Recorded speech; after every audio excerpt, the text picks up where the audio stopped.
तर आता मोठी अपडेट सध्या मनसे संदर्भात समोर येते। मनसेनं रेल्वे भरती संदर्भात जे आंदोलन केलं होतं, या आंदोलनाप्रकरणी आता एक मोठी अपडेट समोर येते। मनसेचं रेल्वे भरती आंदोलन प्रकरणी मनसे अध्यक्ष राज ठाकरे ठाणे कोर्टात हजर राहणार असल्याची माहिती सध्या समोर येते।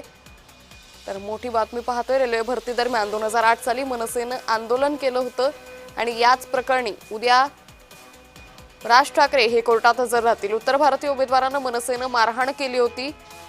राज ठाकरे यांच्यावर या सगळ्या संदर्भात गुन्हा दाखल झाला होता। आता याच प्रकरणी उद्या मनसे अध्यक्ष राज ठाकरे हे ठाणे कोर्टात हजर राहतील। तर उद्या त्यांच्या या कोर्टातील हजेरीकडे सर्वांचंच लक्ष असेल। मनसे अध्यक्ष राज ठाकरे उद्या ठाणे कोर्टात हजर राहणार असल्याची माहिती सध्या समोर येते। रेल्वे भरती दरम्यान 2008 साली मनसेनं आंदोलन केलं होतं। यावेळी उत्तर भारतीय उमेदवारांना मनसेकडून मारहाण करण्यात आली होती। या सगळ्या प्रकरणी राज ठाकरेंवर गुन्हा दाखल झाला होता। उद्या या सगळ्या प्रकरणाची सुनावणी होणार आहे। मनसे अध्यक्ष राज ठाकरे या सुनावणीसाठी उपस्थित राहतात का, हे पाहणं महत्त्वाचं ठरेल।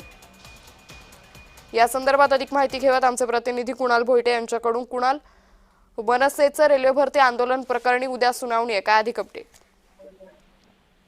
अंकिता, एकंदरीत पाहायचं झालं तर मनसे अध्यक्ष राज ठाकरे आज रेल्वे भरती आंदोलन प्रकरणाच्या सुनावणीला ठाणे न्यायालयामध्ये हजर राहणार आहेत। 2008 मधलं हे प्रकरण आहे। रेल्वे भरती दरम्यान ज्यावेळेस कल्याण स्थानकावर उत्तर भारतीय उमेदवारांवर मनसे कार्यकर्त्यांकडून हल्ला करण्यात आला होता आणि रेल्वे मालमत्तेचं नुकसान देखील झालं होतं।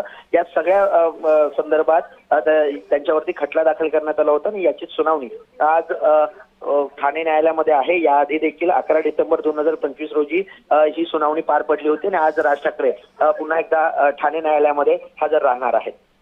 निश्चित कुणाल, त्यामुळे उद्या राज ठाकरेंच्या या हजेरीकडे सर्वांचंच लक्ष असेल। तुर्तास धन्यवाद आपण दिलेल्या सविस्तर माहितीसाठी।